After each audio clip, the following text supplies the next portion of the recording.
guys, lilinisin natin itong ano guys, yung puno ng ano ng olives kasi nga mag-harvest tayo soon. So first mag-ano muna tayo, maglilinis po muna tayo ng puno ng ano tree,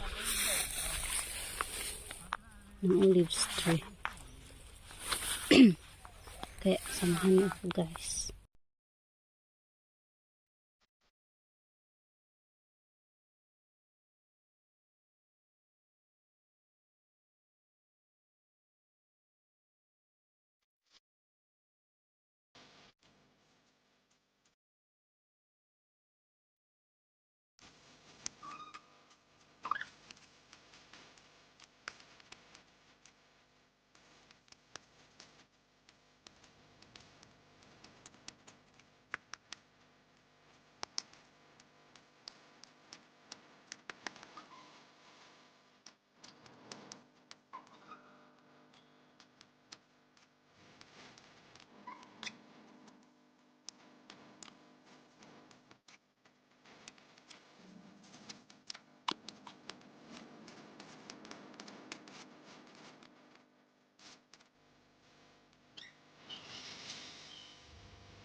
Diba? Yung kanina sobrang ano, daming ano daw mo. Ngayon ang linis na.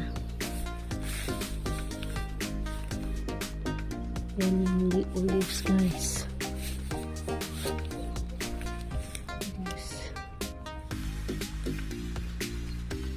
Thank you for watching.